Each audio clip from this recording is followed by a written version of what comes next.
I have some words written, and I'll get to that in just a second. Some of them are very complimentary, and some of them are not so much complimentary. I'm actually going to identify a few things that I see as a problem in our Republican Party. It would be easier for me to not do that and just say all the positive things and then step away and we could all smile and sing Kumbaya together. But I'm not going to do that because this party means more to me than that. If you don't identify the problems within your own house, they'll eat you alive. You have to do that. As uncomfortable as it is, you have to address issues when you see them. And there will be people sitting in this audience that wholeheartedly agree with me and that wholeheartedly disagree with me. And that's okay, because we'll come together and meet in the middle somewhere and move forward. Nothing wrong with that. But before I move on, I just wanted to make that statement because, again, it just means a lot to me. I want to thank you so much for taking time out of your Saturday to come and take part in conducting the business of our Republican Party. The party and those in the party are influential in the election of public officials and in the policy making of our local and state and even federal government. So thank you for being involved. I also want to say thank you to our elected officials. I have sat on a city council and I'm aware of the time requirements, the effort, the patience, the study of things that you feel important, and the study of a few things that you really don't think matter that much, but you know you're going to need to vote on. I liken the job of an elected official to that of a sports referee. You're guaranteed that at the end of the game, a full one half of those involved are going to hate you. But you continue to serve. So again, to all of you that I consider friends, and those I don't, and those that I want to stay in office, and those that I want to help find a new job as soon as possible, with all respect, thank you for your service. I want to thank the volunteers of the party, the unsung heroes who chair and sit on rules, platform, and credentials committees, those who decorate for events such as today, those who serve on my executive committee, that advisement board that says, hey, you're getting out in left field, you need to come on back in a little bit. I want to say thank you to those guys and gals. Those who ride in parade floats, man fair booths, knock doors for candidates and issues campaigns, those who run for party office. My wife didn't like the following statement, but I'm going to say it anyway. You are the big block, turbocharged 454 with dual carb motor that keeps this vehicle running. She said, I don't know nothing about cars. That doesn't mean anything. I said, you do too. You know that's a big motor and that's a good thing. She says, whatever. That was last night about 1 o'clock. Last but certainly not least, my family.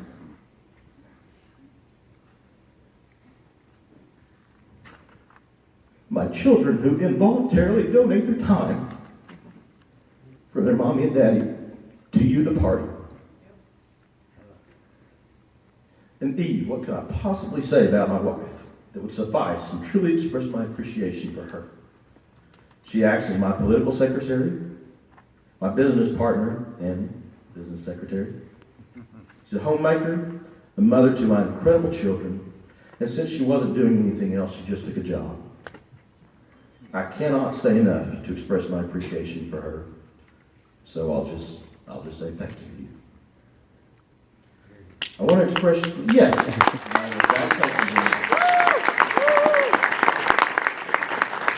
I want to express my appreciation to you for allowing me the privilege of serving as your chairman for the past 2 years. As I explained to my executive committee earlier this week, I hold this office in high regard. Very respected individuals have held this office. 3 of them are here today. Dr. Harold Harrelson,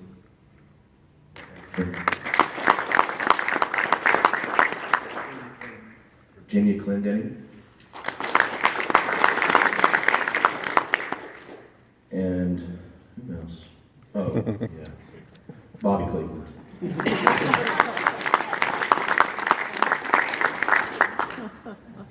Dr. Harrelson is our current District 3 County Commissioner, and of course Bobby Cleveland is our District 20 State Representative. And I want to take just a second to tell you a little bit more about Bobby, although most of you already know. You've seen his picture at the post office.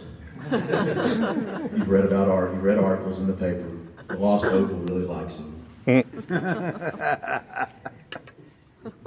Bobby is undoubtedly the most tireless grassroots volunteer, party officer, and legislator that I know. He's responsible for my foray into the world of politics, which has led me to stand on this stage. He's responsible for that because he welcomed a kid wearing khaki shorts, a tank top, deck shoes with no socks, into a Republican luncheon meeting with bankers, doctors, attorneys, and legislators, most of them in suits. Welcomed me in and somehow made me feel comfortable sitting there looking like that. I came back next month looking much sharper, and I've been involved in politics ever since. And he opened up a new world to me that day by welcoming me in. I'll always be thankful to you, Bobby, for that. As I said, I hold this office in high regard, and because of that, I leave very frustrated. I'm frustrated because of all those things I was not able to accomplish during my term. I won't go into details, but there's a long list. And hopefully I can assist the next chairman with accomplishing some of those mutual goals, things that are important to him as well. It's with a heavy heart that I made the decision to not run for re-election. The needs and requirements and opportunities for involvement in the Republican Party are numerous and sometimes taxing, but often fulfilling. The opportunity to persuade someone to run for office or to affect a lawmaker's decision on which way to go on a particular issue should not be taken lightly. And having the ability to influence those situations or to just help someone out is very rewarding. I was driving along out in Ward 5, East Norman, several years back when I was on city council, and I stopped at the Little Axe Recreation facility there and was talking to a couple guys who were out playing disc golf. And I was just kind of feeling them out, just meeting the constituents and asking how they liked the park and all that. Left on my card, told them if I could ever do anything for them to holler at me. Fast forward a year, one of those guys called me up. He said, "Hey, I don't know if you remember me." And he described the situation in which we met. And I said, "Sure, I remember you." He said, "I have a friend who has had some legal problems the last couple of years. And he was sentenced to a bunch of community service. He fulfilled that community service at the Little River Zoo. Well, the Little River Zoo had just recently closed, and the owners were nowhere to be found. Consequently, he had no written or documented proof that he had spent a minute there. And so I said, well, who's the prosecuting attorney? What's their name? And what judge has the case?" And he told me. And so I happen to know the judge, which is another benefit of being involved in the party. You get to know a lot of people. So I called the judge up, Judge Steve Stice down in Norman. And I explained the situation to him. I said, we have a guy who's done all this community service. We have the guy who took him there, gave him a ride. So it's done, but we don't have any proof. And he's scared to death. He's going to go back to jail. He's got a court appointment tomorrow. The judge says, "Yeah, I've heard about that. I've heard several people have that issue. Call the prosecutor and tell him that I'm okay with this deal if he is." And so I get on the phone, find the prosecutor. I didn't know them, but I spoke to him anyhow. And they said, "Yeah, that sounds good to us. And tell him that he doesn't need to show up tomorrow, that everything's okay." And so I did. I made the phone call back. And pretty soon, the guy who actually had the problems called me. He says, "Yeah, my friend said that you told me that I don't have to go to court tomorrow." He says, "That hasn't generally worked out real well for me in the past." I kind of laughed and I said, "Well, you can do what you want to tomorrow. I advise you, I'd just go to court and sit there, I guess." He says, "I believe I'll do that." And thanks for your help. He was very apprehensive, You could tell he didn't think anything had happened. He feared he was going to jail. And so the next day, sure enough, he calls me back. "I don't know who you are or who you talk to, but you took care of a problem that's been plaguing me for a long time, buddy, and I just wanted to thank you." And the truth is I had spent about a grand total of 3 or 4 minutes on that. And the feeling that came from being able to help someone like that was a wonderful feeling. It wasn't political. It was just a guy who needed a little bit of help and didn't know where to go. Congressman Cole, I know you've done that. You've done that for my family. You've done it for my pastor sitting down here. And that's one of the benefits of an office like this, and knowing people and able to help people. It's a great reward. So as stated earlier, this job can be very rewarding, but the needs and requirements to attend club meetings, organize events such as this convention, keep abreast of current issues and pending legislation, attend and organize committee meetings, manage personnel and fundraising can be daunting. The time requirements are substantial. I'm reminded of a little boy who waited for his dad to come home after a late night. And when his father arrived home, he says, "Daddy, I was wondering, how much money do you make an hour?" The father, a small businessman who worked long hours and was heavily involved in local politics, he got a little irritated at the question. He thought to himself, I work hard and I'm involved so that my little boy can enjoy life and play baseball and play in the sandbox with his friends, and he's wondering about how much money I make. What else does he want me to buy? But he went ahead and he answered the question, "Son, after all the business expenses and insurance and taxes and mortgages and everything else you can mention, our business makes us about $50 an hour. That's what we get to take home." The little boy looked sad, but then he asked, "Daddy, would you loan me $25? The father just sighed and he reached into his pocket and handed the boy $25. The little boy, ecstatic, yelled, "Oh, thank you, Daddy!" He took the money and he ran off to his bedroom.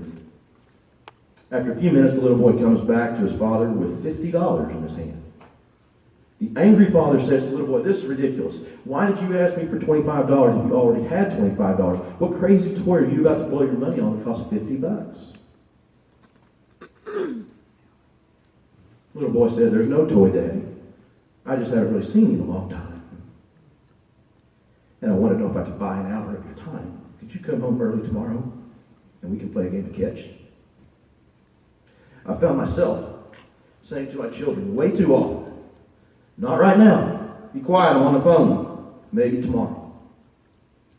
Some of you know I have 4 children, ages 3, 5, 7, and 9. Tomorrow, they'll be standing on this stage, running this convention. For Bobby, they'll be at the state capitol. They'll be up where Congressman Cole used to sit in Congress. Or who knows where. But if I don't appropriate enough time and effort to them right now, then what kind of disservice will I do not just to them, but to the world that they're going to affect? So my decision is to step away and concentrate more on my family. Before I go, I want to talk about the status of Republican politics in not just Cleveland County, but in the state as well. Here's some of those problems I was talking about. Some people say there's no difference in Democrats or Republicans. Well, I can assure you there are big differences. We are not the same. There are major differences in the ideologies and the platform of the two parties. And I want to tell you that it's an imperative that we protect the integrity of our party, the belief system of our party, because it is not the same as the other one. We have a party platform that indicates our belief in a smaller, limited government with fewer taxes and lower taxes and a protection of individual liberty and freedom. We are not a party that says, "Let government fix it." We're not a party that says, we are a party that says, "Let government get out of the way and we'll fix it." We're a party that says we're not a party that says the government should provide and pay for this service for me. We're a party that says I can spend my money more efficiently than the government can, so keep taxes low. Our governor has proposed a list of 164 services on which to tax. In case your hearing aids aren't working, I said 164 services on which to tax. Now, who here would appreciate a few more taxes? That's what I thought. If you will recall, we are Republicans. Lower taxes, fewer taxes, smaller, more limited government. That does not sound like a Republican proposal to me. We need to protect the integrity of our party. Amen. Does anyone believe it's a good idea for the government to take a citizen's property and keep it without cause, with no conviction of crime, sometimes with no charges filed? Explain that to me. In Muskogee, Oklahoma, a foreign Christian rock band driving through town pulled over and they'd been on tour. They have the paperwork that shows the donations from the churches that donated to them. They have $53,000. It's seized under the assumption that they were drug related. They had been singing to God. There were no drugs involved. Right. I submit to you, without Facebook and social networking today, that $53,000 would still be in the coffers of the Muskogee Police Department. Yep. Luckily, public outcry stopped that, and I don't know, 6 months later, 9 months later, that money was returned. They were not arrested. They were not charged. They just were held up and their money was stolen. That's not right. As a matter of fact, in most situations, that's called criminal and you call the police. In this case, the police did it. The government did it. Does anyone believe, well, I got that part. Think about this. You're traveling down the road, you get pulled over, you have your week's pay. Maybe it's not a big week. Maybe it's $500 or $1,000. And they bring out a drug dog to hit your car, which we all know. All you got to do is say, "Here, Fido, right here, right here, right here. What's this?" And a dog's going to hit that. You can say training keeps them from doing that, but that's being correct. You can coerce a hit with the dog, a drug dog also. So now you have probable cause to seize that $1,000 paycheck or cash. There's nothing in the car, so there's no charges filed, there's no arrest, just the money. Now, we may have some attorneys in here today. I wonder what your retainer is. Probably $2,500, $5,000. Who has that to go pay the attorney to go get their $1,000? Nobody. What happens to that money? Stays right there where it was. That's the way it was planned. That is not right under any situation. Man. It's not right.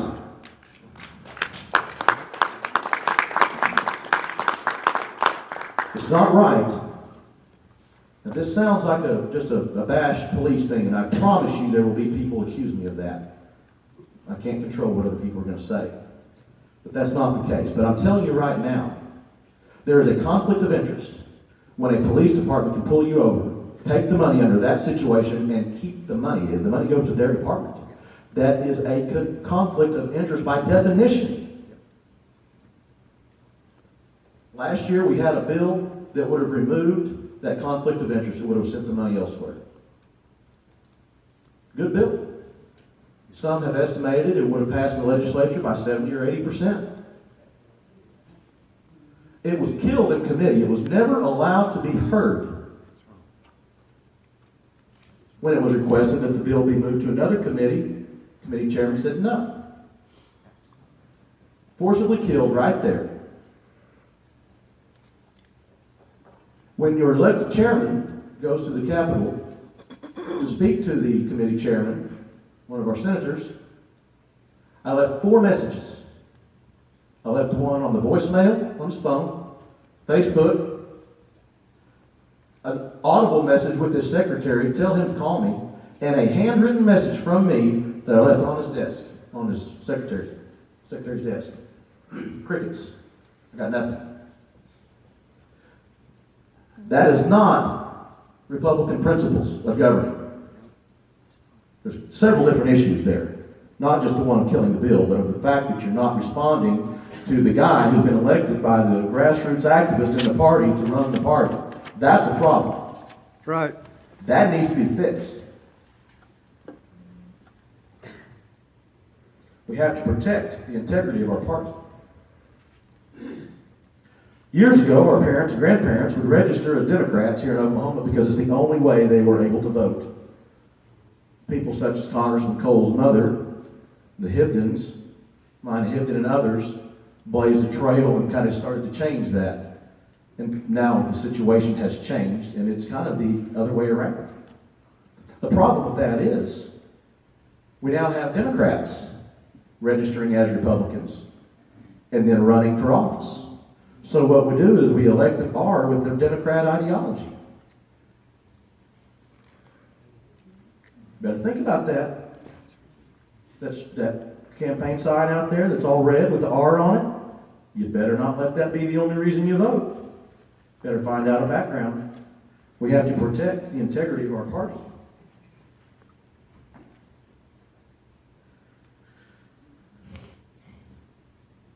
We have a senator, not in Cleveland County, who believes it's a good idea to allow the government to forcibly inject toxins into your child, and further, to remove any religious exemptions from that.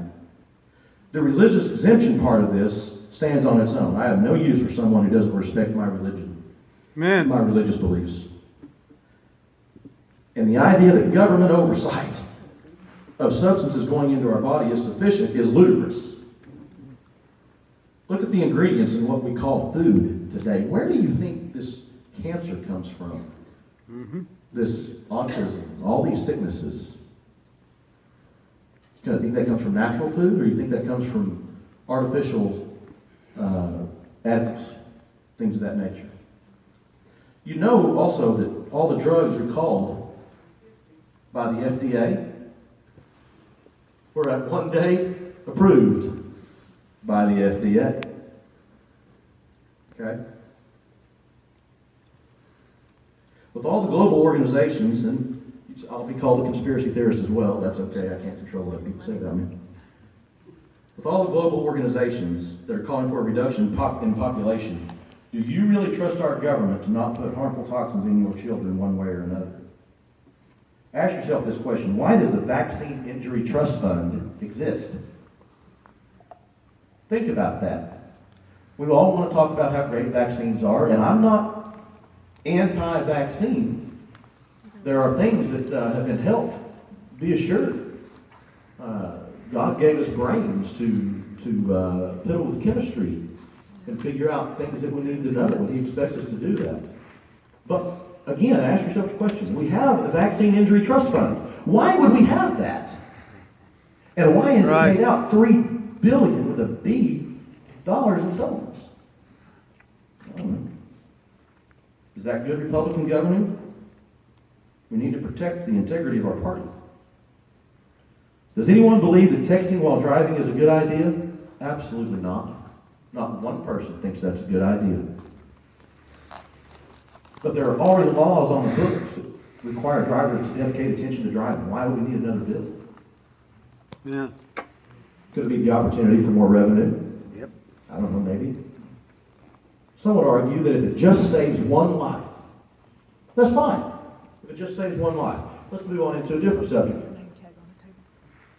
Legislature passed an anti-abortion bill last year. So while we're on the subject of if it just saves one life, why would we veto a bill that specifically triggered the relocation or the location or a new abortion facility in the city within 6 months?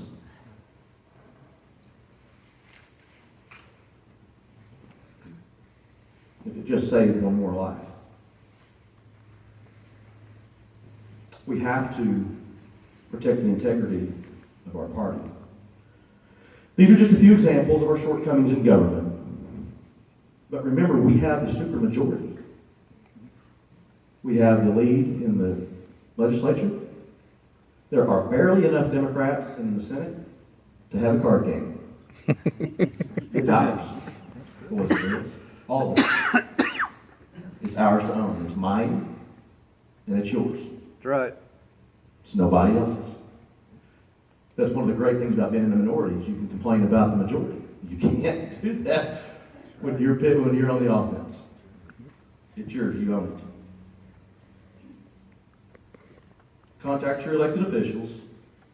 Require excellence and good governance. And work hard to protect the integrity of our party. That's all I have for today. I'm sorry to be such a downer. But like I said, we could sit here and talk about all the good things and hold hands and sing Kumbaya and accomplish nothing. Those things have already happened and they're good. We don't need to talk about them. What we need to do is focus our attention on the things that need attention. Those things that I mentioned, in my opinion, maybe not yours, are some of those things. We need to focus our personal efforts. Like I said, we need to focus our elected officials' efforts. We need to hold ourselves and them to a higher standard. We need to protect the integrity of our party. Amen. Thank you. And Pastor Harrison, wouldn't you just love to follow this up?